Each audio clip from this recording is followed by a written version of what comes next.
Welcome everybody here to your live stream of the Dota 2 Champions League. The first ever live stream of the Dota 2 Champions League is brand spanking new, and we're streaming out over here on our Daily Motion channel. Of course, if you want to get all the details, head yourself over to the website as well.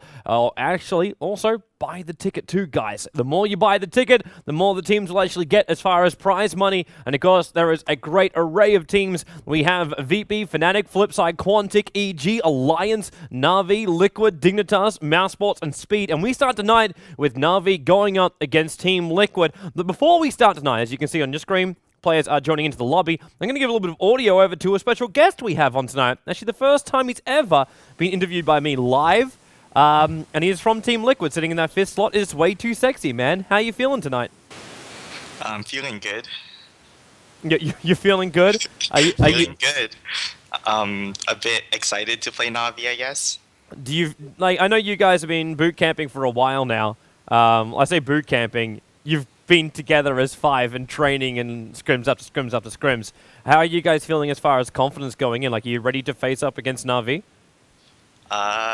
I mean, in order to be the best, you have to face everyone, right? Like, it's like, the way I see it, it's like, win or lose, we don't really have much to lose, you know? And then if we win, we have a lot to gain, so it's like a win-win situation I see when we play these better teams for us, because if we lose, we just learn from it and we'll improve.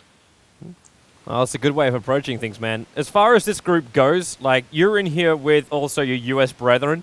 Team Dignitas is also in here. I don't know if you want to call them your brethren twos, but Speed, because you've got Owie as well as Eternal Envy in there. Like, do you like your group? Do you like your group? Or would you prefer to be over there with EG, Alliance, and VP?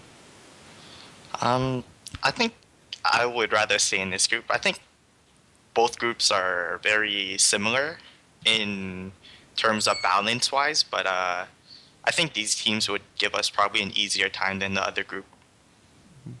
I'll also ask you probably this last question, because I want you to go over and focus on your game. I don't want to take up too much of your time here, man. Coming into tonight, what type of lineup are you expecting from NaVi? Like, you would have seen the Starlighter Finals recently. You would have also been, like, obviously watching their scrims, knowing what the game you want to play, the style of Dota you want to play. What are you expecting from NaVi tonight? And maybe what are we expecting from you tonight? I don't want you to give away your strats, but what do you think NaVi's going to play? What do you think you want to play?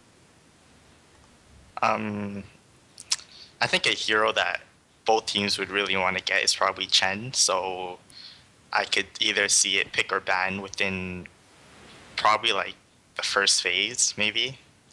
Are you feeling the ET though? Because it seems like ET's been the word on everybody's lips of late. Oh yeah, of course, but I mean, let's see if Navi's willing to give it to us or not, right? Or if they're just gonna take it themselves. Because I know, I don't think Dendy likes playing that hero mid a lot, because I always see Kuroki play it on support. Yeah. And I think it's been working for them, so why not do it again, right? Mm-hmm. Well, and for yourself tonight, do you guys want to play like slightly passive, like we just go full-on turtle kind of style, or do you intend to actually try and stick it to NaVi and play man-to-man? Probably man-to-man. You know, I'm not really a fan of passive Dota. Like, if you go down fighting, right? That's the best way to do it, man. Yep. That's the way I like to see it as well.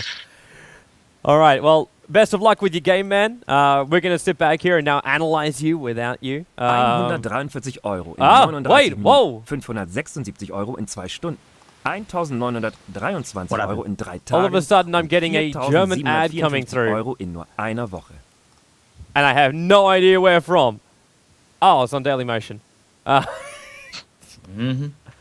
That just freaked the living crap out of me. Awesome. So now people can hear that one. All right, guys. So thanks, way too sexy. Good luck with your game, and we'll catch you on the flip side. All right. Thank you. Oh, Bye-bye. wait. Oh, yeah. Sorry. You want to? You can, man. All right. I'd like to give a big thanks to Team Liquid and shout out to our sponsors, Barracuda Network, Need for Seat, Razer, Twitch, and Shiny Things. And also, if you like, you can give me a follow on Twitter at LiquidWay2. That's it. Awesome, man. Awesome. All right. Good luck with your game, dude. Good luck with your game. Thank you. Bye.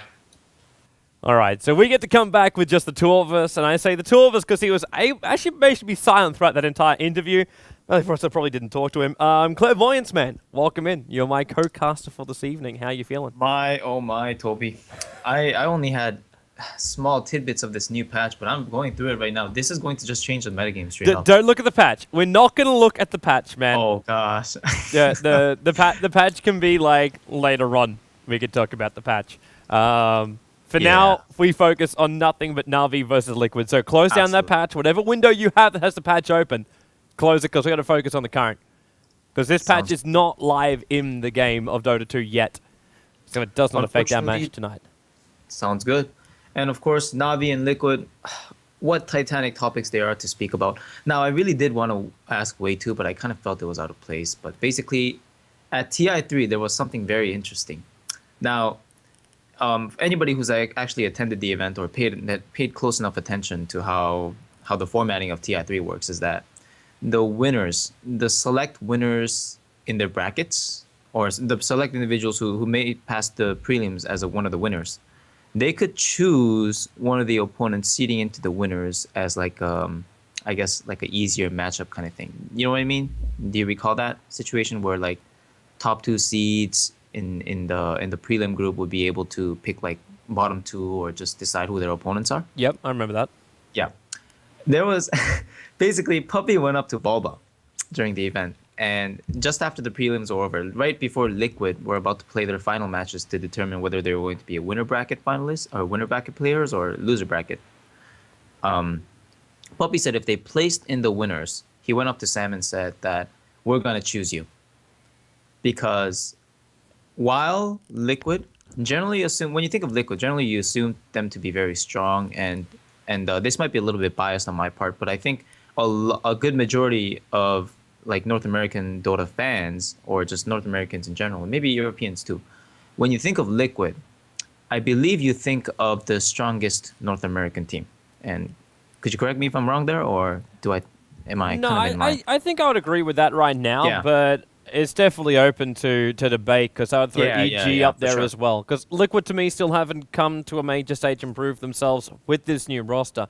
Like you might pull in Koitva, you might have had a little bit of a change around too, but if this roster can really perform, that's still my biggest question. It's not something which I have a lot of faith in to say they are number one in US right now.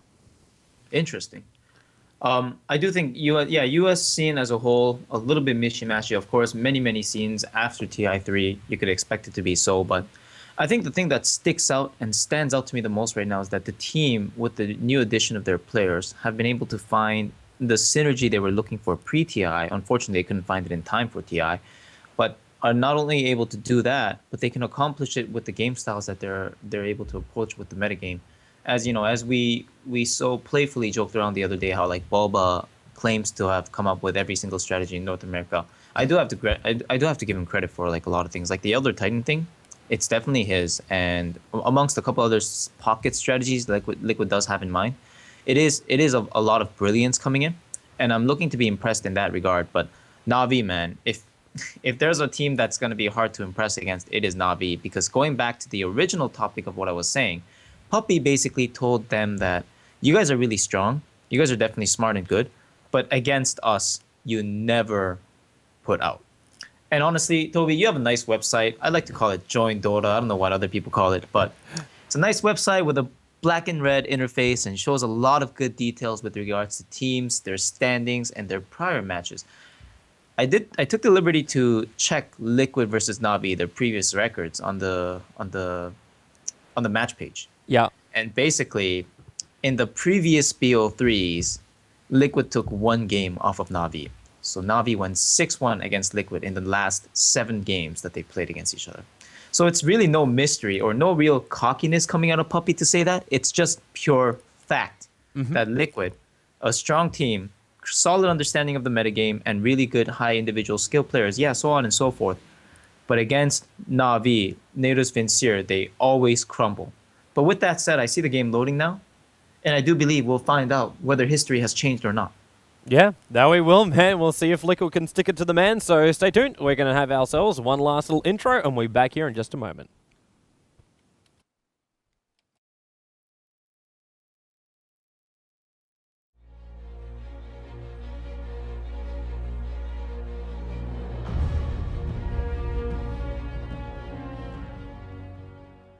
All right, everybody, welcome back here to your live stream, coming to you from my little studio down here. I'm TobiWan, bringing you your coverage for the Dota 2 Championships League, our first ever official game coming out from the Champions League. Of course, if you are watching inside Dota TV, a warm greeting to you all, because anyone who does buy a Dota TV ticket, it all goes to that wonderful prize pool that goes directly towards the players, or at least 25% of it. Valve will take the rest of that. Let's jump ourselves over inside the game, because it's drafting time. I'm going to welcome in my co-caster for our one match tonight, and that is Clairvoyance, man. Welcome to NaVi versus Liquid. Toby, for once, I'd like to say most frankly, no, I'm just kidding. But I'm really glad to be here right now, seeing this battle of the Titanic teams. Team Liquid, who has been finding so much success in the down low grounds of Dota in the scrim scene, versus NaVi, the team who just toppled their TI3 finalist rivals, the Alliance, in the Star Ladder finals, and are able to come out into the Champions League fresh into one of the bigger matches, and in my opinion, one of the biggest matches anticipated post-TI3 events. So here we go. Nagasiren is the first ban. And of course, when it comes to NaVi and Team Liquid, there are many, many heroes that both teams are capable of playing. But Toby, what really comes to mind is the following questions. First of all, what is going to happen to the OD in this game, since both teams are so well aware of what the mid game does for you in this current state of the game, current meta game? And secondly, will Team Liquid pay attention to the Hovost, Xbox, monster lifestealer that can topple games when in one swinging fashion? I think everyone will want to ban out Lifestealer, but there's just too much to ban out right now. In fact, let's just have a closer look over towards this NaVi draft. I'm going to bring it up on our screen for everybody at home. So the NaVi draft, as you're saying, like Vost, a great player. He loves playing his Lifestealer. Of course, they have been mixing around a little bit with his kind of heroes that he plays. Same thing with Dendi, where you've seen Dendi, like OD is always one of the favorite heroes, which you mentioned just previously, but hasn't really been picked up a lot because it's a lot more circumstantial. Instead, we're seeing other heroes trying to slip into the pool. As we have from Way Too Sexy, Puppy's Chen, definitely behind the priority list. Kuro will be looking maybe the Elder Titan. We'll see what they can manage to pick up from that lineup. But that is going to be, yeah, most of it in there. And I'm pretty sure that is Funnick, who is under the tag as Ratstar. I'm pretty sure that's Funnick. I'm trying to get confirmation from the admins on that one, because they're all meant to have their real names. So fail to Funnick if it is actually him. I'm going to do a little bit of the detective war. Yep, it's him. It's beautiful. Too, awesome. himself. In that case, we just get to yell at Zero Gravity later on because his team failed to actually do... Like this whole tournament is organized by both NaVi as well as virtus.pro, and his team just failed. Yeah. But the NaVi roster, I'm interested to see how they do approach this. Knowing they're playing a lag, I'm pretty sure we're looking at a little bit more safer as far as their selections go. And look at it, straight away. ET, Lifestealer, no hesitation whatsoever from Puppy. No hesitation, Toby. That is the words to speak here. Because, man, that ET Lifestealer came out in the flash of a second. But Team Liquid, looks like they should have anticipated this for sure. I mean, the beauty of having first pick these days is that, yeah, you get the priority hero. And while in my personal mind, I still feel that second pick has its advantages and potential, I mean, it really goes both ways, right? So the interesting thing that really strikes me right now is that Liquid is the one that decided to ban out the Wisp, because honestly, I'm not too sure, and I'm sorry that you told me not to refer to the next patch or so, but just looking at the direction of the metagame in general, I personally feel that Wisp is beginning to fall off little by little. Teams are just learning how to play against this hero so much better than before, and you can no longer just push out alone, die to a global gank, and just sit there and complain about a broken hero. I don't think it works like that anymore. I think as a support, this hero has many, many vulnerabilities. Now, another hero that doesn't have as many vulnerabilities, in my opinion, is most certainly the Visage. A first ban, if not first pick material. A hero who transitions. Not only has the Finger of Death every 4 seconds in the team fight, but also has the Gravekeeper's Cloak to make him extremely resilient to damage, along with the Grave Shield, which is pretty much the bane of all carries' existence. And the problem with this hero really comes from the bats, Toby. The fact that those bats with 94% magic resist, ridiculously hard to kill, with extreme micro, extremely, extremely annoying, and simply just topples fights with whether it be the stun or the sheer damage coming out from them. So Visage as a support hero with his entire game output from early, mid, to late game aggression, I do feel is extremely superior in that regard. And so NaVi versus Liquid right now, both teams have a really nice setup But it looks like Na'Vi are showing their cards more than Liquid. Yeah, well, Na'Vi know what their cards can do. Like, if they get a Troll Warlord with this combination right now, then basically Liquid, in my mind, are screwed. And it's putting it simple, because we know it's going to be Kuro on the Elder Titan. We know it's going to be Havos on the Lifestealer. And with just those two, you bring a support out of the, out of the tree line. He's not going to be farming up in the jungle, but he'll be moving through it. But you come out, you throw a Spirit, and you get 5 heroes hit up by that, and then you walk into the middle of a fight with huge amounts of damage, huge amounts of attack speed, because you're going to have the Troll Warlord ultimate, and a huge amount of bonus damage with the movement speed. All of that together from a support hero who can then throw the ET ulti out, which normally doesn't really crack a hell of a lot of people, but the option of having that and the ability to split the fight because of that, you have that, and then in combination with the Lifesteal, who then has his open wounds control. These are the things that TC really should be careful about with this draft. And in fact, really, if he doesn't ban out the Troll here... Actually, sorry, I say that. The Trolls have been taken out by Puppey as number 1. I suppose that was the only way you can get the ET and Lifesteal through. Either way, still, these guys, insanely powerful combination during team fights. They won't care about the Visage Bird stomping down, because ET will do his damage from range, and Lifestealer will be running around inside with Rage in the middle of the fights too, so he won't be stopped. And you still got extra supports to come up here from Na'Vi. And I kind of want to say that because the Chen is also not picked up. Wei2 was talking about it during our interview beforehand, and he's still not being touched by either team. And I doubt Na'Vi will pass it up. I mean, of course, Puppey having one of the best Chens in the world would be enough of a reason to pick it, but I'm not sure if he wants to go that route. I mean, lately, looking at Na'Vi's games, apart from Alliance, they've just been playing pure aggression, or what is basically known as pure Na'Vi Dota. They just like to get their lane set up, have a jungler, and have Puppey roaming around the map, sacrifice himself in its entirety for the first 10 minutes, buying wards, buying chicken, buying everything, giving a head start to his lanes, and allowing the rest of his players to grab that lead, take that inch, and turn it into a mile. Now, I'm wondering if they're going to approach the same method, because just as you said, this current metagame with the melee heroes, I was just about to say, heroes like Bounty Hunter and Timbersaw, their ability to snowball in all sorts of lanes, or what they can do for you at the lanes, is just incredible. There's just no parallel. Last night, I had the pleasure of playing with Elder Titan and Timbersaw on the same team. The amount of burst damage coming out, Toby, you know, I've talked about this extensively on different streams. Like, in Dota right now, you can play it 2 ways. You can either have disables to set up the damage so you can actually secure the kill in a duration of time, or you can just have so much damage that disables no longer become a factor, where you just burst the enemy in a second and they're kind of just asking themselves, whoa, where did my hero go? Elder Titan, Lifestealer, and Timbersaw, Toby, that's definitely a melee combo that can most certainly bring the pain at any point in the game. And I'm really scared for Liquid right now, because as much as these amazing ranged intel heroes go, this current meta is all about the melee, and which is why, as I say that, I do want to say that Razor is one of the best heroes in the meta, just because of what this hero can do to counter up melee heroes. So I'm wondering if Liquid's going to go for that approach, but they decided to pick up another int hero, a durable and a sturdy one at that though, in the Bane, with a lot of survivability, along with a lot of good lockdown spells. Yeah, he's a really good hero to have, especially when you're going up. And this is something I was wondering about Liquid's lineup, to see how they're supposed to be able to deal with the Spirit spam by ET. With Visage and Bane, you don't really have that much of a problem with it. If Visage is able to get anywhere near that mech early on, then he's going to be good to go. And he's already a fairly tanky hero as it is for an intel hero. We're going to get our third intel hero, which is Bane, but with Brain Stab, he can get those life points back as well, and it doesn't really cost him as much. Well, obviously, in comparison to Elder Titan, it's basically equal. And you're right about the no Chen. Na'Vi picking up the Crystal Maiden instead, and this kind of makes me feel we're looking at an aggressive try lane here from Na'Vi, up against both the Visage as well as a Bane. When you got Spirit spam, and you've got the ability to either dive with the Lifestealer, or even have Timbersaw down there on the bottom lane, leave Lifestealer up on the top, because he's going to be fine up there. There should be no major issues for him. If he gets to level 6, he's definitely fine. No one will be able to kill him off. But they've got the potential for aggressive tri lane, but also at the same time, we know jungle, CM happens a hell of a lot. So Exactly. They've got their options open for him.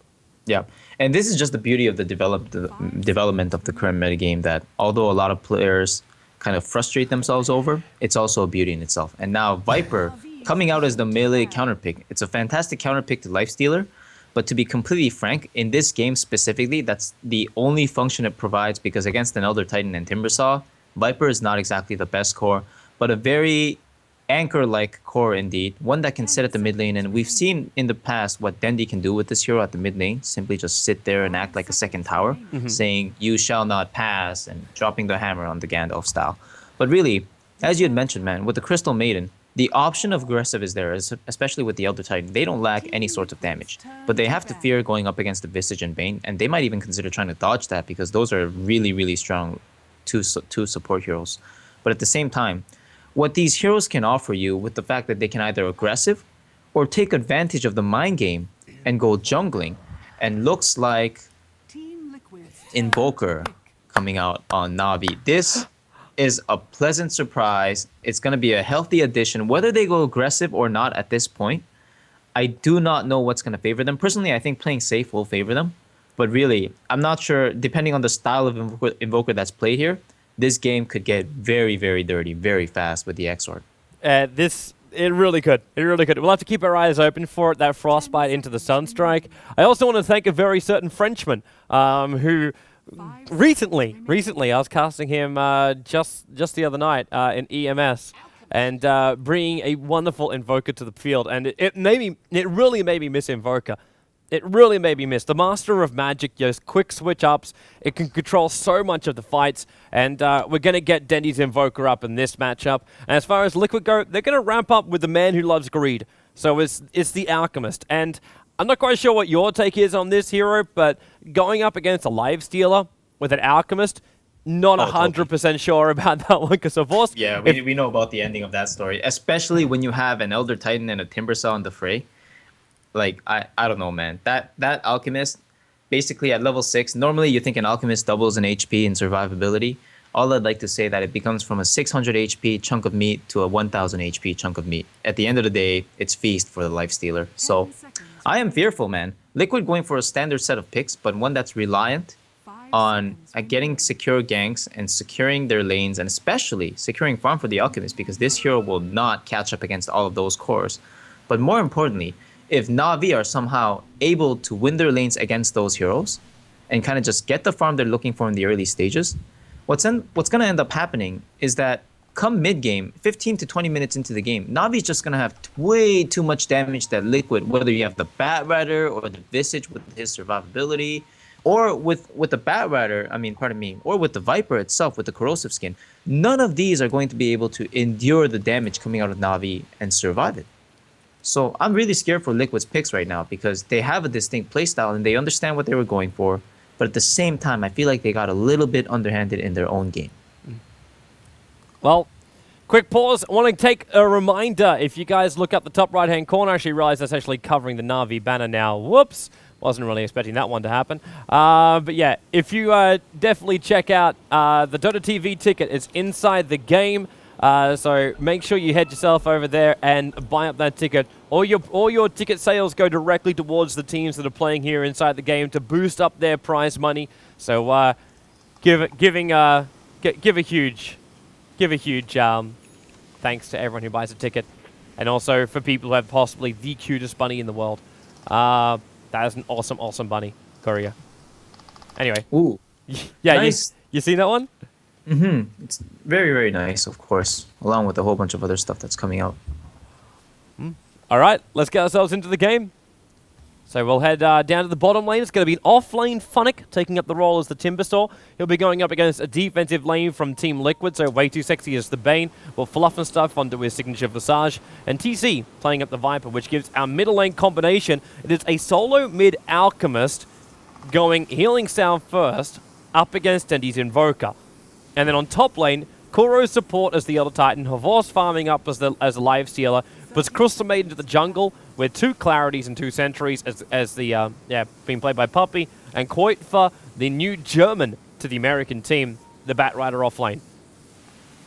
Yeah, and Toby, I'm not sure if Na'Vi noticed it at the start of the game, but Liquid did a little bit of switcheroo themselves, swapping TC as well as Bulba in their respective heroes. So at first it was anticipated that it was going to be the Viper against the Invoker mid lane matchup, but for some reason it is now the Alchemist. I'm not sure if that was a decision for the best, or I'm not really sure what the reasoning was behind it also. But I guess they were kind of anticipating an aggressive trialing. And this is once again Na'Vi abusing that kind of mind game. Because I saw a really good demonstration of what speed gaming did the other day in this regard. It's like you pick these heroes that have the potential to aggressive, and then all of a sudden you have the option of picking another support to really secure a strong aggressive, or you can just pick a jungler at the end like an Enigma. And what you do is you just farm your own jungle, your support gets level 6 by 6 minutes, and the game becomes so much in your favor without getting kills. It's basically just farming so much more gold instead of getting kills. So I'm really fearing for this mid lane right now for Dendi because it is going to be a damage issue. While he did level up the Exor, so I guess it shouldn't be too much of a problem, especially with pooling. But in general, I do fear that Liquid is going to get slightly underhanded in terms of farm. See, with this middle lane, I'm not too concerned for Dendi. Like, I know on second he hits his second level here, he probably won't go into the Exort straight away, but he's not losing too many of these creeps. Like, it looked really imbalanced when you saw the 3-0, but Dendi's controlled these up nicely, kept it out of range of the tower for just a little bit longer, and this has brought him the space to, in fact, actually, he is going to go into the Sunstrike.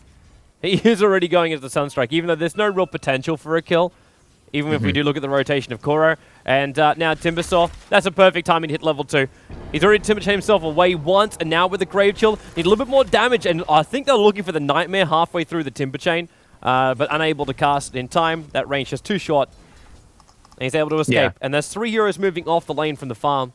It's the kind of stuff that TC doesn't want. It's interruptions to his CS, which you know when have happen when Havorce is free farming a Lifestealer on the top lane and rushing ahead of Midas. Most certainly a nice movement coming out of Kuroki as well. He just rotated into the jungle, decided to drop a sentry to disrupt the flow of the Bat Rider's farming. Now, disabling or just messing up the flow of a Bat Rider's jungling process really hurts a Bat Rider, because every single game right now, what we're used to seeing in competitive, it's just like a 7-8 minute blink dagger on this offlane hero, which is insanely ridiculous if you really think about it in numbers. It's just crazy how much this hero can farm. But as it stands in general, I'm gonna have to hold that thought, because Fluff and Stuff taking a little bit of the right clicks of justice coming out of Kuroki. Yeah, with that haste string, he's able to do a lot more harassment here. It seems like Kuro's main objective is just to screw around with the pull and the easy farming that is that of the Bat Rider. And also just make Visage a little bit more on his toes. You know, his Fluff and Stuff. He's walking around it like he's got less experience than Kuro, and Kuro is just doing harassment job as a support hero. And he's got more experience doing that. Dendi, he's got a little bit of trouble here in the middle lane, being concocted up with the creeps diving after him. But switched into the 3 points across, so he's able to survive this. And coming out on the courier right now is going to be his bottle. So he's managed to survive out the initial damage of Bulba and that first set of bottle charges from him. The rest of it's going to come down to now controlling up the runes, which Kuro already did a good job of. He took the 2-minute rune at the bottom. Yeah, Kuroki's actually doing a tremendous job right now. I mean, the fact that Koiva's still level 1, and as you said, Fluff and Stuff even rotating around to try and mitigate this work being done by the Elder Titan, but couldn't do so because it is a range hero versus an Elder Titan with 315 base movement speed, as well as the 3 armor to start off. It is a difficult task, man. And going back to speaking of difficult tasks, once again, Dendi, yeah, he has his bottle and he's begun the bottle crowing process, and so has Bulba. But we can see the power of the Alchemist at the mid lane. What he used to be used for is just, spamming out the acid spray, and it just becomes a complete nuisance. And what has surprised me a little bit is that when Dendi was level 4, he decided to pick up a second level in Exort. So he buffed up his damage a little bit more, but his lane sustainability was lacking because he lacked levels in boss. And that's going to come into play, especially against an Alchemist, once again, who is spraying acid spray all over the place. Funnick, there's going to be a Spirit getting hit on 2 right now, so Kuro, he's got some decent damage up against Way Too Sexy. It's only a bonus 20, but still at this point, not too shabby. And Funnick's waiting for what was hopefully going to be a regeneration rune for him, but the Forward Spirit scouts out and denies it up, which is the Invis rune on the top lane. And again, these supports find themselves getting slightly chased down by the Elder Spirit, which can cut across the hills.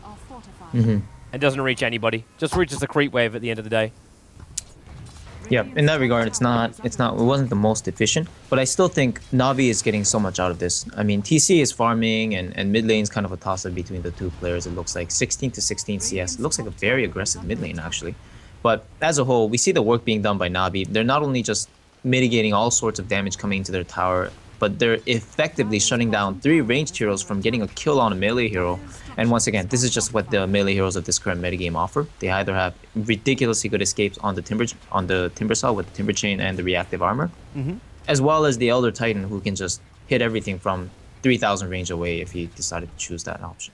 Yeah, he never really has too much of a problem, that ET. But Kuro at this point is back at base, just healing himself up.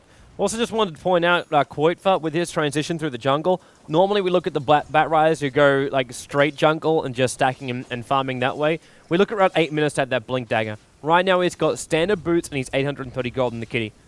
That's a really, like, that's a nerfed up Bat Ride. Like, 12-0. Like, even though ET's only picked up 3 for 0, he has really stopped the pulling and just the easy control over these camps for Koitfa. And in the meantime, I'm still seeing a Voss who's already got that Hand of Midas up and running. Like, we knew it was going to come before the 5-minute mark anyway, but he's leeching up, he's farming up very, very quickly. Sure, there's a lot of denies on that Viper, and that is shutting down a little bit of the experience for the Timbersaw. But I think you put it perfectly. There isn't a kill yet on that bottom lane. And until they get that, they don't have an advantage on the lanes.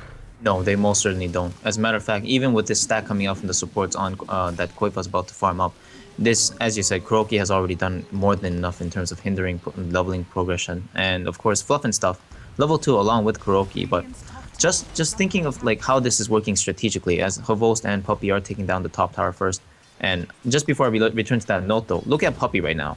He's level 5, providing a level 2 Arcane Aura globally to his team. And as you said, Hovos already running up the Hand of Midas and is about to get a tower kill to his name. Navi's advantage right now is so big considering the 6-minute mark. And just to go back on the previous note of how Kuroki as a 4-position hero can effectively shut down or hinder the process of a 3-position hero as well as take the attention of a 4-position hero. This is like a chess strategy when you have like one piece up on the opponent because they made a mistake, and then you just keep canceling pieces out one by one. If you just make the exchanges, eventually you're going to end up with 1 over them when they have 0. So once again, Dota, a very strategical game, and this is a lot of brilliance coming out in both teams, but it looks like Na'Vi is getting the better end of the exchange. Yeah, that they are, man. That they are. And of course, this exchange is just turning into more of a balance of economy, guys. Hence, we are 7 minutes in without a single kill on the board so far. This is just chilling it out until your time to fight.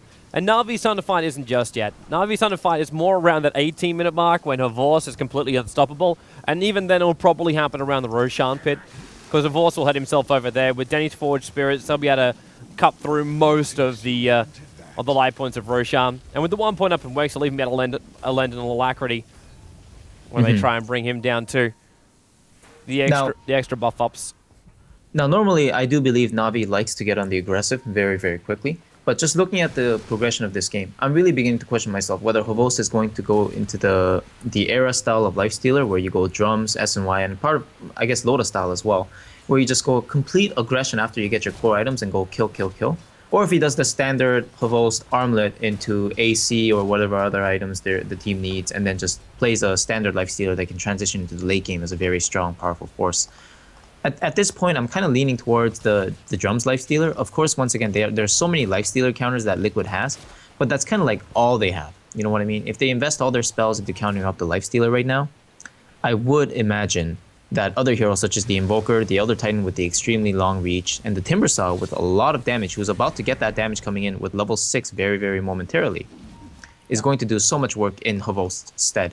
Like, no matter how you see these team fights panning out, it seems like it's just going to be a win-win situation for Na'Vi right now, depending on where the fight is taken. And with this kind of an advantage they have in terms of gold, I feel like anytime they take the fight, it will be in a favorable position. Surprising, Koitva. Make sure he gets that stack and Wait26 doesn't screw around with it. There's a triple stack. There's also a Nightmare over on Kuro, who's watching the stack happen. And Wait26 in the neighborhood. Yep, there goes your ulti out from Viper. One quick Spirit, but the first blood spilt. Kuro just a little bit too deep in that time around. And that's a much-needed kill going the way of Team Liquid. Yeah. It's funny how their counter warding so far was stellar, and of course the warding coming out of both teams at the mid lane gives them a little bit of vision. But I think Kuroki just generally roaming around that bottom area should have been aware there are 3 supports there. I guess the fact that they haven't been able to really touch him until this point has really gotten to him. But there was no reason in my mind for him to particularly just walk left from the camp that he just took instead of just going back right towards his own tower. So I do think it's a little bit of misplay that Liquid was able to capitalize on there. And that first blood kill is going to be big because it gave TC that extra surge of gold that he's looking for. Well, actually, it ended up being Way2Sexy that took the last hit in. So it was the Bane who got the extra money for that one. Yeah. I suppose as far as the Bane goes, he'll be happy. He can buy out boots, so that's one upside. But at the same time, Way2Sexy, with those boots, maybe he's got a chance of surviving up against a Force on this top lane as they get him up to level 6. But the Blink Dagger for Koitfa now 20 gold away. So this is key time for Liquid. This is key time for Liquid. I'm also wondering when we're going to see this presence of Bulba. Because so far he's been farming at the middle lane. He's built nothing but aggressive farm build. That's what, not a farm build, aggressive fight build. Because there's nothing up in Grievil's Greed. It's a 4-3-0-1 combo right now for him. He's meant to fight. Which means Liquid, they've got to be the ones going on the front foot. They're going to be the ones that look for that Blink Dagger initiation towards the middle lane, kill off Invoker, and don't just get someone like Kuro. Like, if they just pick off Kuro in the middle lane, like, yeah, okay. Kuro's down, not a problem. They need to core.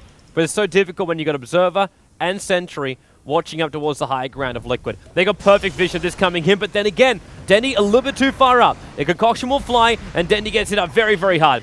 Bane again, way too sexy. Kill securing. 2-0 now. Oh. Yeah, and Liquid had a lot of heroes rotating in for that kill, but of course, on the 2-position hero, on such a critical hero known as the Invoker, it is most definitely worth it. Koitfa will now resume farming the jungle until his last soul's up again, and even at that point, I would imagine he would just resume farming the jungle at a different point.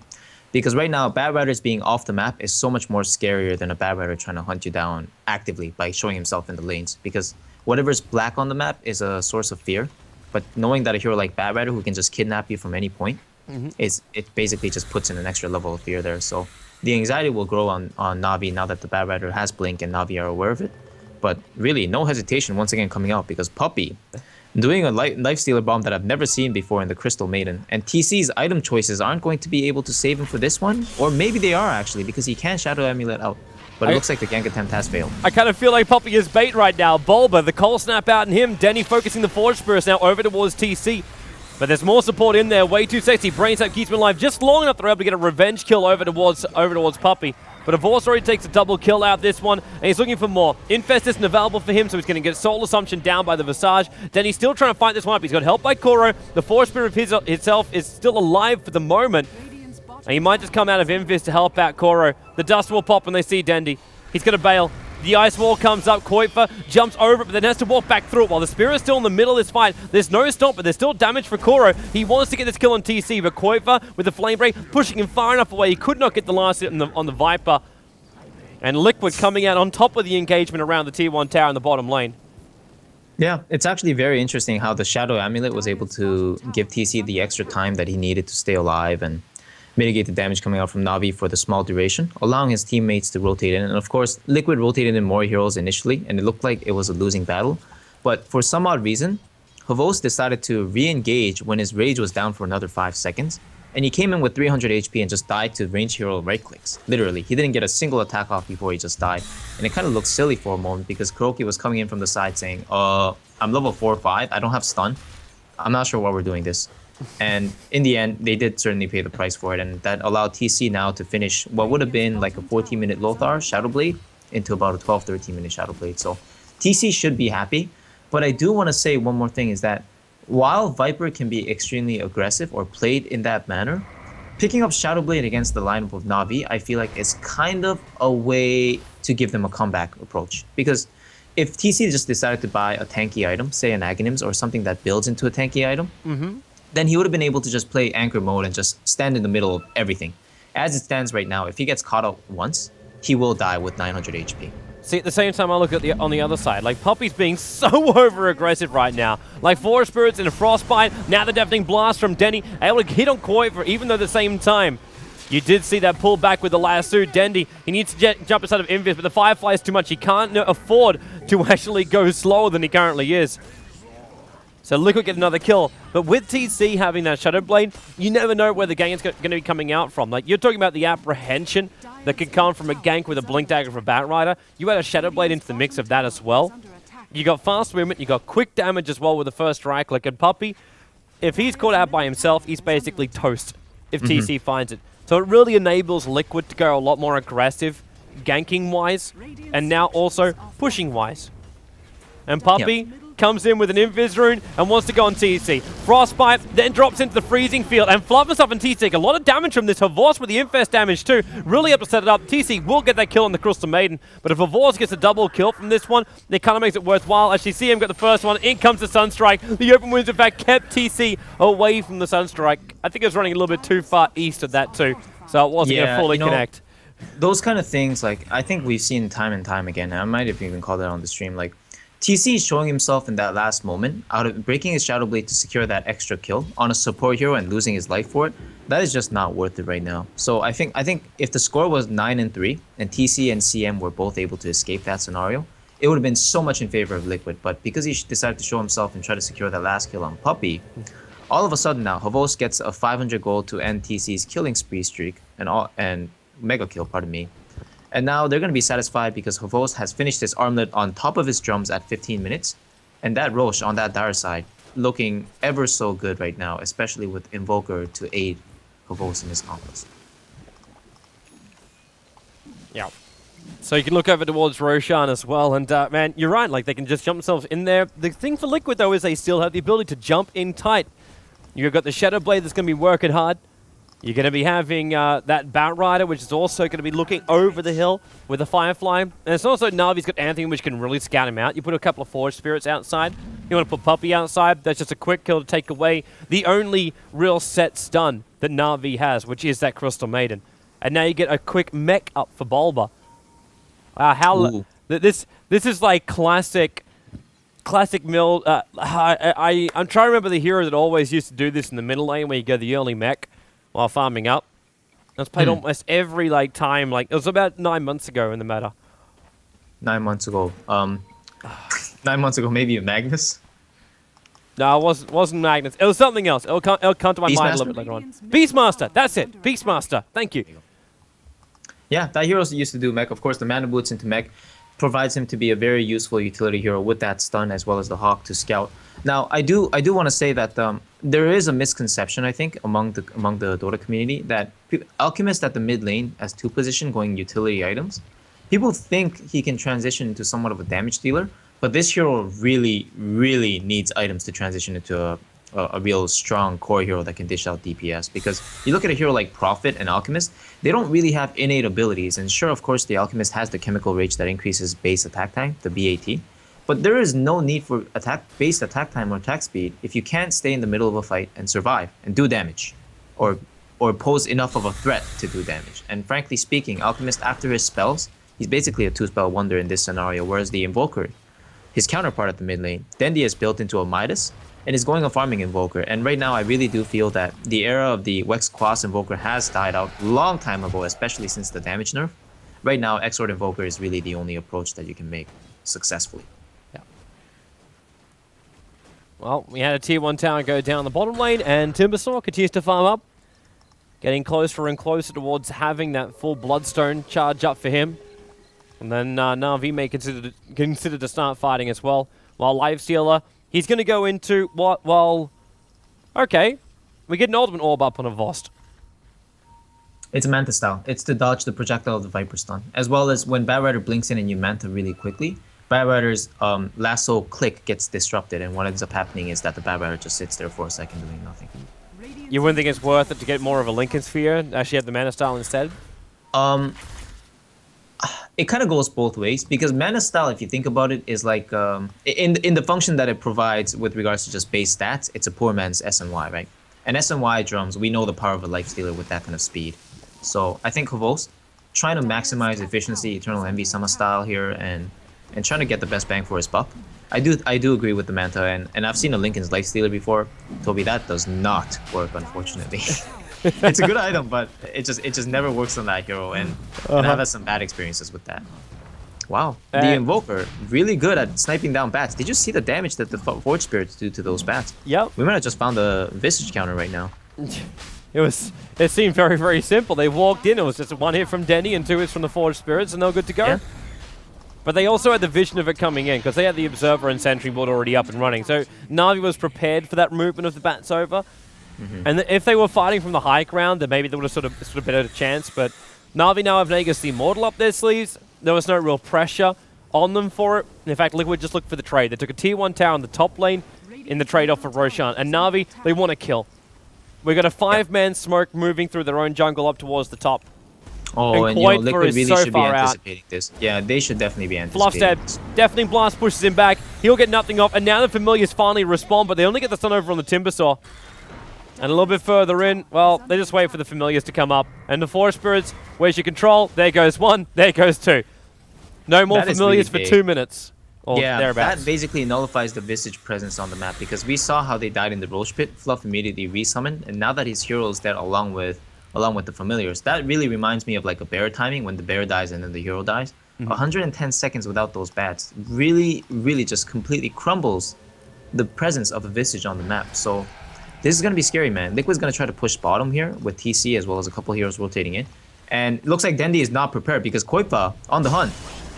There's your jump in for the lasso. Drag Dendi back and TC. Easy damage, easy damage. It will trigger this Aegis the Immortal at least. And Avors has already TP'd himself in here. Same with Koro, so Liquid won't force the issue anymore. So they lose the Aegis, but still, at this game, I really don't think Na'Vi care because they deny up the bottom tower, they lose the Aegis, and they know that Liquid, next time they want to fight like that, it's going to take them a while before they're ready. Yeah, once again, this is just Na'Vi having a straight game plan, going forward with it regardless of all scenarios, all circumstances. Look at the gold graph right now. Aside from the fact that the kills is double in favor of Liquid, Na'Vi were able to not only manage to maintain the advantage, but even when they lost it, they picked it up again. But hold that thought at the top lane. Yeah, there's your Fiend's Grip right in the middle of the Timber Chain as well, so going nowhere. The Sunstrike coming down to the Bane, so if there was mana for a Timber Chain, he's actually got 5 1-charges, now 7, now 9, but also no life points to go with it. Perma-stunned, perma-controlled, and Funnick goes down the top lane. Yep. And I like the item that Bubba is building into now. He's getting a Shadow Blade for himself. Oh, normally Dendi. it's not the most recommended, Deafening but yeah, way Blast. too sexy, he's in trouble. There's a Spirit going as well. And Denny Sunstrike off cooldown in 5 seconds time. You know that damage, you'll use it, and then Cold Snap. Instantly cancelling off that TP of Bane. So Denny gets this kill. He's also starting off into an Aghanim Scepter while finishing a 4-staff along the way. So it's a casual point booster for now. Yeah, I actually think that that TP attempt from the Bane was a little bit too much of wishful thinking. But I'm looking at the Na'Vi Courier right now for a more interesting story. Toby, you're right. He's actually getting the Lincoln Sphere. I have not seen this work before, and if it does, my oh my. Well, I think Liquid's item choices might be able to help that issue. But honestly, I do think Mana Style would have been better. But this is Havost, and this is his choice because there are a lot of single targets that he has to worry about. And I remember one time. Do you remember that one time where Havost was playing Gyrocopter, and then there was a Bane that maxed Enfeeble, Pile Die style, and just game ruined him by putting on Enfeeble every single time? Yeah, and then he just decided to. Didn't he use the Lincoln so the Enfeeble wouldn't trigger anymore? Yeah, he just straight up bought a Lincoln Spirit with 5k gold, and then he all chatted something about his frustration with Enfeeble. Yeah. Like, this is Havost, man. He will do this kind of stuff. So I'm not sure if it's going to cost him too much. Once again, Lincoln's itself is not a terrible item, but on Lifestealer I have not seen it work personally. Oh wow! So the stats prove me wrong. Looks like the numbers are right today. A 19-4. I'm wondering how much of it though was like built in the early game. Yeah. In fact, it's not built when he's far ahead. So you're so far ahead, you just get at the end of the game. Just like a Vorce, like he's getting sick of just Enfeeble before he starts up a fight. It's like, screw it, I'll buy a Lincoln Sphere. But really, as far as the first item up against a Bat Rider, it's also a really good thing. Because now Koitfa, what's he going to do? He jumps in by himself, has to use the Force Staff to trigger the Lincoln Sphere, and then goes with his own lasso. Timing-wise, it's very efficient for the Lifestealer himself. But I feel like one of the best ways to just mitigate the effects of a Lincoln Sphere, especially in a hero like Lifestealer right now, is it's just to ignore him. And I know it sounds a little bit hard because Lifestealer, he's just so good at getting up in your face and just killing you. But Lifestealer, the reason why he went from first ban to like right now just being picked up in the second pick stages or the first pick stages, depending on the team that you're playing, is entirely because there are actually sufficient counters to this. Whether it be blinking heroes or heroes with mobility, whether it be inside of Viper, who does have one spell that gets countered by the Lifestealer but has the corrosive skin, whether it be ranged heroes or initiation and escapes that Lifestealer cannot reach, or even ghost scepters. Like, there are numerous different ways that Lifestealer can get countered up, which is why he needs the Midas to be able to transition into the mid-late game and still do damage by having those items. So once again, we'll see how the Lincoln Spear does turn out. I think it's not going to be the worst item choice. It's going to be pretty good considering all the single target Liquid has. And timing-wise, it's going to prove to be extremely successful, I believe. But at the same time, it is a timing concern for the Lifestealer now. Yeah. Well, 11-6, how far are we now moving? 4,000 worth the experience, 4,000 worth the gold going the way of Na'Vi.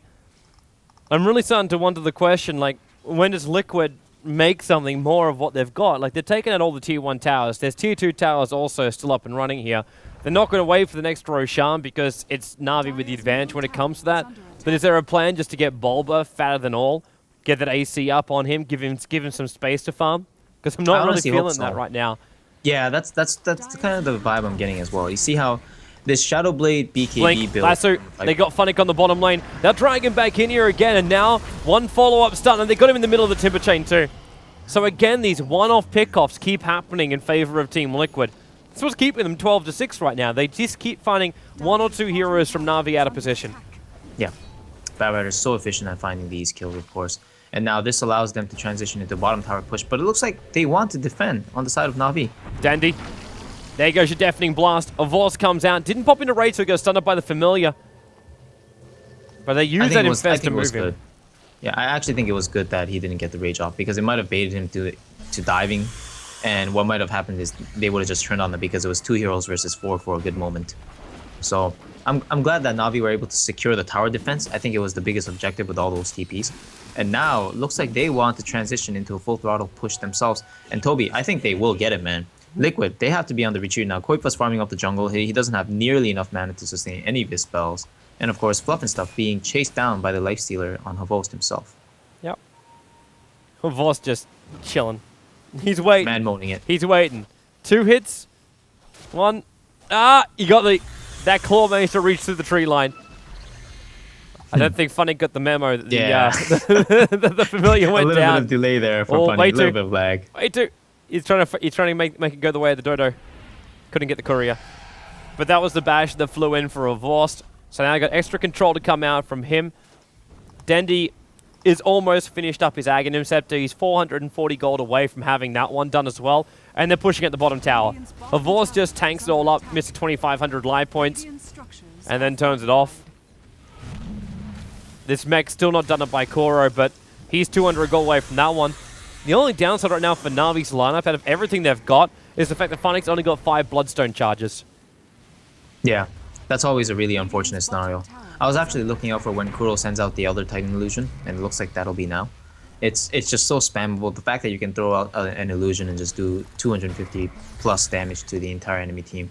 So Na'Vi's on the retreat here, but on the note of Elder Titan, I do want to say that if you check the console value at the end of the game, oh, hold that thought. Koifa's going to find Titan, and he's going to kill... Yeah. There's Firefly, got the vision. And already the Spirit.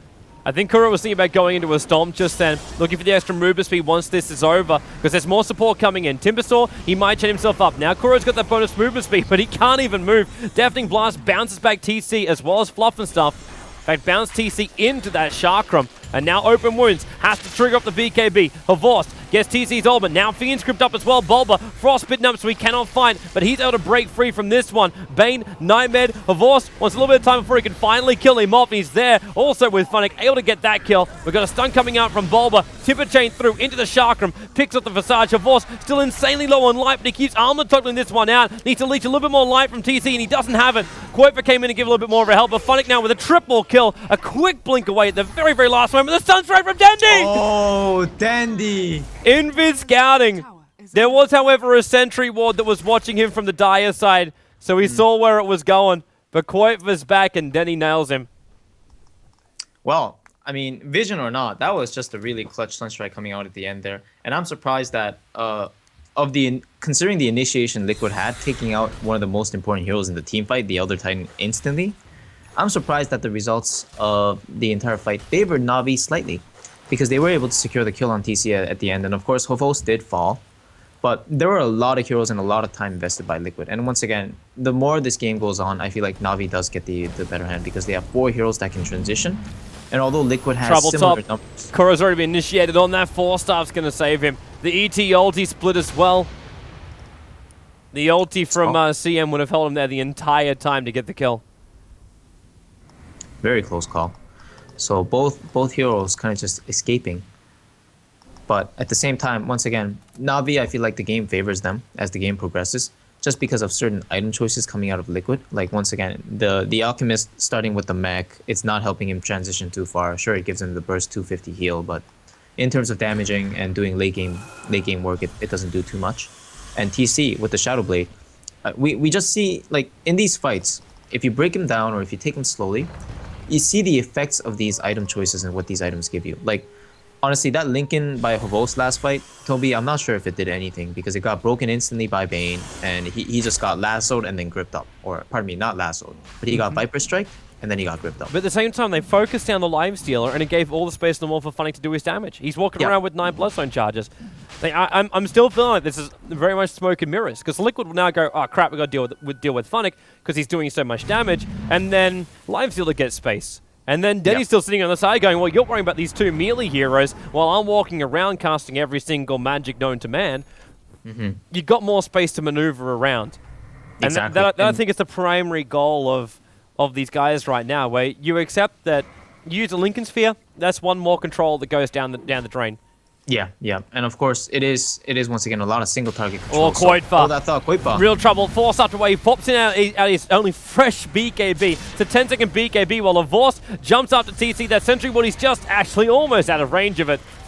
As they tether chain back through again. The ET ulti unable to snap everybody back, but they're close enough to Fluff and stuff to bring him down. Going into that Sharkum and then another Timber Chain through.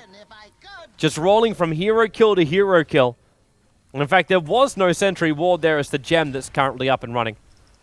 This is Navi's Roshan for sure. I mean, TC getting caught out like that. Now, Koipa's going to try to make the best he can and try to push out the jungle or push out top and then push into the jungle. Or, pardon me, Bobo's going to try to push out the lane and Koipa's going to farm the enemy jungle. And yeah, they're trying to make the best of the situation they can. But once again, this is just the down effects of Liquid's draft, is that if they pick those heroes and decide to go for those snowbally items and early game, mid game items, they can't possibly expect to fight Navi's damage in the late game. As you were mentioning, how if the Lifestealer is the one that's getting focused down, we have the Timber Chain and we have the Timber Saw with all of his sources of damage on the Chakram, the Whirling Death, and all of his pure damage. And of course, the Elder Titan buffing up all the damage coming out from all the heroes. Heck, with Elder Titan, Toby, even this CM's ultimate, if it gets to go off, it's going to do so much work. Like, so much work. So, I mean, that's not even factoring in Dendi. If Dendi comes in to play with all these, all the Natural Order and all these other heroes coming in, once again, Navi's damage. They just have so much at this point that Liquid, with all their BKBs and all the fancy items they have, they're just going to get overwhelmed. And I think we're seeing that right now. Yeah, I agree, man. I agree. Like, it's almost like for Liquid to get back into this one, they need to have everything up. Apart from like having an Aghanim's for 5% enough, he needs DPS straight up. Alchemist, he needs to even be bringing an Assault Cuirass aura to this fight more than what they have. Even there, maybe even a Basher into an Abyssal Blade, so he can lock down it and directly control up against the Lifestealer.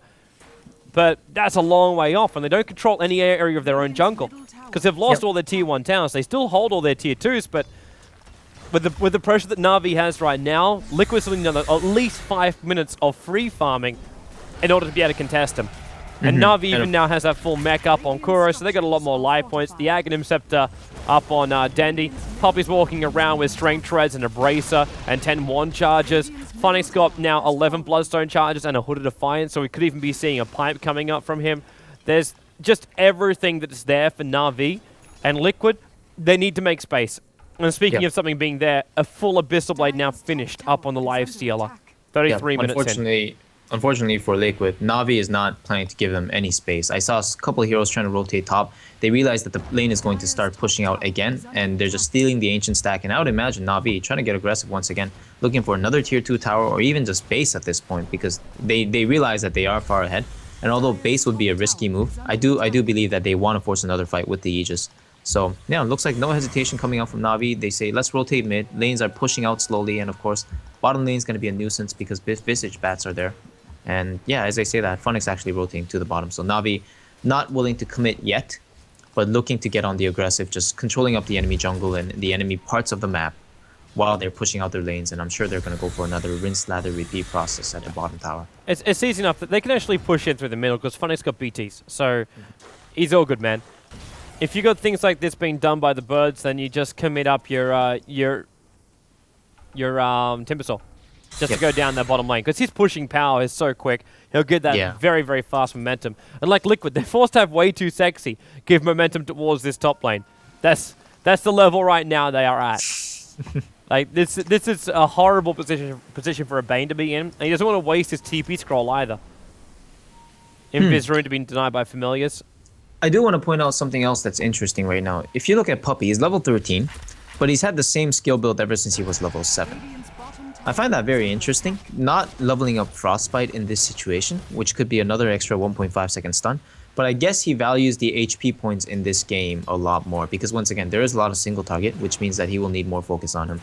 But at the same time, I do think that 3-second lockdown would be important even against BKBs because depending on who you cast it on, it could make a whole world's difference. So an interesting skill build that he decided to opt for. Something that I haven't seen before. Oh man. Quote, he's hoping for a murderous intent on the hero. You're talking about Puppey. But right now, Puppey, now goes Scepter Man. Difficult to kill off, buys a smoke as well. Aghanim Scepter will fully now complete for TC. So we get upsides right now for Liquid. Bulba also, if they give him a couple of last hits here in the mid, this will be his, Bulba, go get the last hit, man. That's your assault, cure us. That's your assault, cure us. He's so scared. He is so scared. No, he's actually going for the BKB. And Yeah, BKB. yeah. See, once again, oh, hold that thought at the top lane. As the initiation finally came, there's a nightmare to get him out of this one. Oh, Puppey. He got blocked by the creep wave to get just in range for that frostbite at the last second. That would have been a kill on the Bane. What Na'Vi don't know is just how close the rest of them are. Like, Fluffenstuff and Koitver are still here. They are not letting this lane go. But what can they accomplish against this Timbersaw, who now has the pipe as well as the Bloodstone? 11 charges to They can't kill him. He's going to TP bottom lane anyway and just push that out after he's finished with the top. Yeah. Because the tier 2 tower is being attacked. So he's got to TP back now, so he has it off cooldown. Either that or they push hard and they push fast and they push now. Like, Timber Chain down, now he's in range of Bane, but he can't kill off Bane. Bane's Nightmare and Fiend's Grip is enough controller. While at the back end of play, Koitver. Yeah, he did jump out. Again, we see the BKB being popped in defense. And Visage is already TP'd out to safety. Tornado from Denny only just a second too late. Yeah. Nice Sunstrike attempt in the base, of course. Pretty much just missed him, but at the same time, gave good vision of what the situation was. Now, I'm wondering if that was really worth it. It's really nice if you have players that are always going out of their way to push out lanes in that manner. Just cut the creeps that the enemy is trying to push the lane on, and then just disrupt the flow of the entire push. And it did shut down the push, what he just did, but he had to invest his BKB for it. So it delays the push, but basically that just means that Funnick TPs to the bottom lane faster and decides to push the lane out. Or as they say, that Funnick's actually still at top. So I guess it was Puppey that rotated bottom. We get trivia time. Liquid's TC has the highest win rate percentage of any pro with 10 plus appearances on 2 different heroes. Which 2? So what are TC's best heroes with 10 plus? Puppey, are you really going to try and man fight this? Familiar's already dropped down. He's just used his Ghost Scepter, but it's gone instantly. Oh, Dandy coming in with a passenger.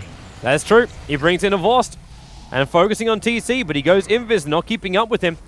That gem is not on any of these heroes in the bottom lane. In fact, it's over on the Timbersaw right now, is in the complete opposite lane. Yeah, it's been passed over to Funnick.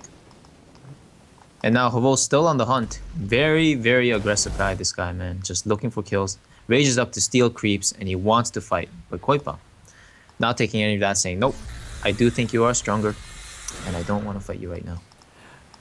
And this level of farm which is just coming in is ridiculous.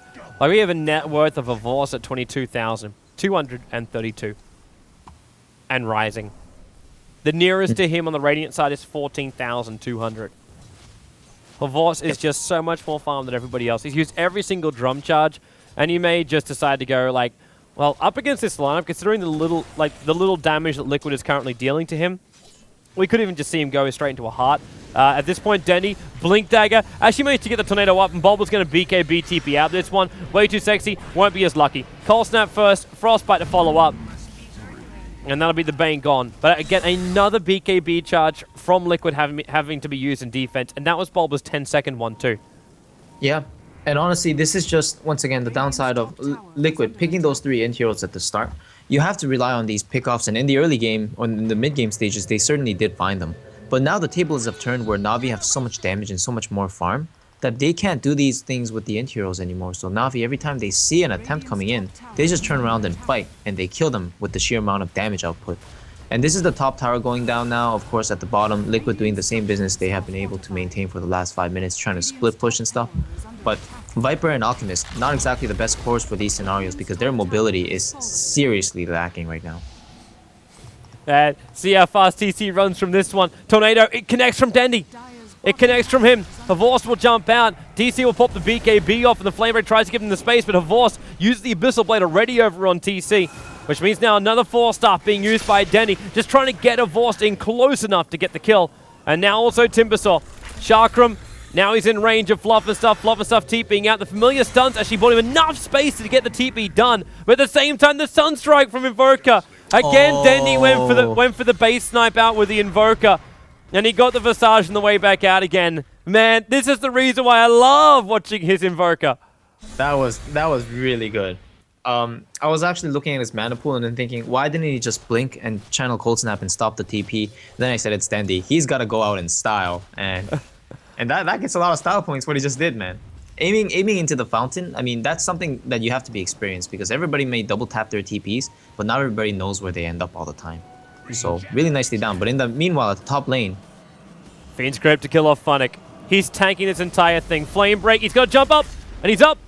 The creeps may even deny him up right now, wish they do so. Actually, he committed suicide. He used his Bloodstone charges.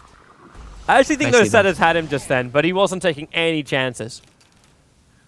Actually, I don't think the Sailors would have killed him because his reactive armor would make him pretty much invulnerable to neutral creeps. Very true. Yeah. And I actually think the only reason he killed himself is because he got sticky. Coming bottom lane, it's Koifer on the back of the familiar birds. There's also Bulb in the middle of this fight, and then Havorst. It's just like, I see a lot of life points that I can steal right there. Puppey throws out his ultimate, and that one TP, Denny only just managed to get on the end of it before that range creep ended up dying. Throws down the ice wall, needs to get a little bit more up. The Forest Spirits, they're force-offing themselves away. Puppey, TP, the Soul Assumption damage, and the Nightmare. Just at the last moment, she saves him from a little bit of damage, but stops him from TPing, the more important thing. But Denny away to safety very, very quickly. 414 movement speed to do so. Yeah, that was very, very aggressive by Navi, and I think a little bit of oversight on their part. Just having 3 heroes commit to that tower and a host, just man-moding through it all.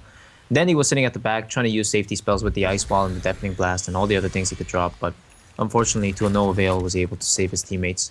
As Havorst, getting caught in the middle of the fray there, got bursted down with a bombardment of nukes. So, unfortunately for him, he has fallen, but he has returned with a buyback and is sitting comfortably inside Funnick as Funnick pushes out the bottom lane.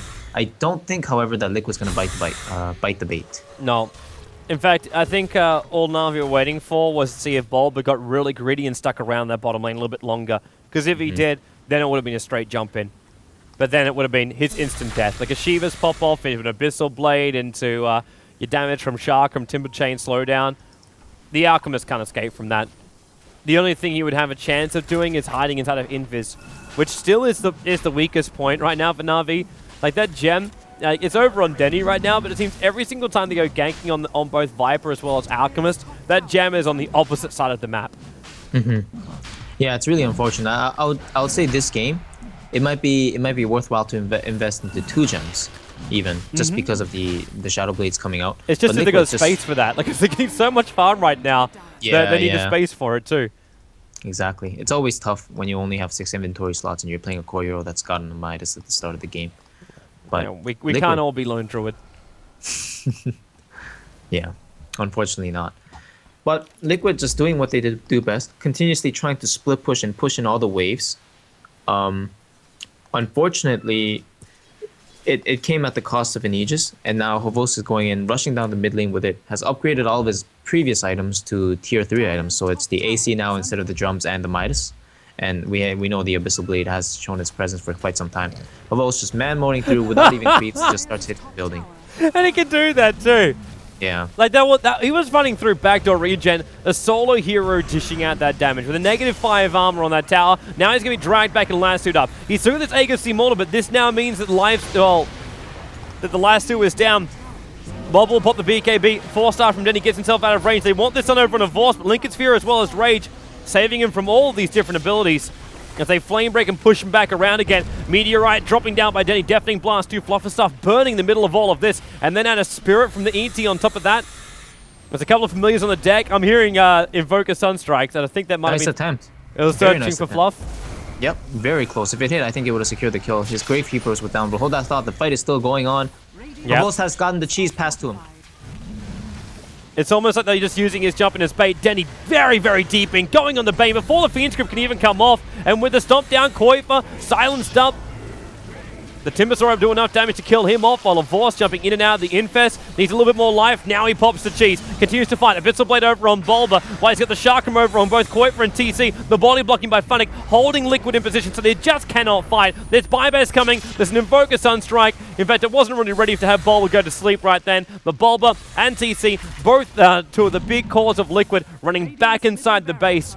Then he did go down at the end of the day in the fight, giving 689 gold over to the Viper, but the mid-ranks is also the other casualty of war, and if, well, Viper, you can't push that out. There's still 4 spirits from Dendy here. Wow. Toby, how often do you see this? Havos sitting back and hitting Raxes while the rest of his team dives into the enemy man, bomb. he's changed over. These whole, like, He's changed, man. Havos, he's changed. These preconceptions of the way that European Dota is played and the way the European players still play, it's gone completely out the window, man. Like, oh dear. Yeah. Double stun.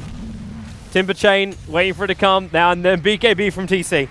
He's like, this is down to my last 4 seconds anyway, so who really gives a crap? Puppey, Ghost Scepter, saves in from a little bit. The ET ult is going to beat there, and he uses it as cover fire while the Sharkram's on TC. Bulba, no BKB, throws the stun. He's just searching for a kill on the captain. Puppey spends his money, and now there's the stun from the Abyssal Blade and the Timber Chain up. Puppey will live through this. Brain Sap can't get close enough. Puppey even turns around to lend a Nova.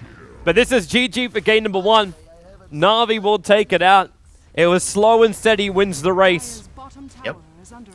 And all I can say is, you know, Liquid and Na'Vi, they both played really good Dota systematically speaking. Good reactions, but see you, Rat Star. Oh, or... Maybe not. Maybe not. He's still got 15-1 charges up his sleeve as well. Yeah, and plus 35 armor. That's why he didn't die. What a monster. Mr. Refresher. Come on, Dandy, give us a combo. Give us a combo of Might and Magic. The GG call's gone, so he's got to throw them all out right now. Timber, the Tornado, Ice Bath. He got stunned up by the Familiars. He's not going to get the combination off here. Yeah. Stuff and stuff is ruining the party. What can I say, man? Really good demonstration coming out of Na'Vi. I think Liquid had a strategy and a plan in mind, but unfortunately, because they invested all that gold into utility items for the mid game, and just didn't accomplish anything in the mid game because Na'Vi's rotations and their movement were just so well done. Puppey with the great warding and giving his team vision all around. And of course, the fact that not a single attempt to contest the Roshan had occurred. So every single Rosh attempt that Na'Vi went for was pretty much a guaranteed free objective. And that actually gave them a lot of good leads this game because as we saw, you know, even if the Aegis went out for no reason, they were able to secure tower defenses and drag on the game long enough for all of their cores, excluding the CM, to have items to be able to do damage. And I think Na'Vi brought the damage.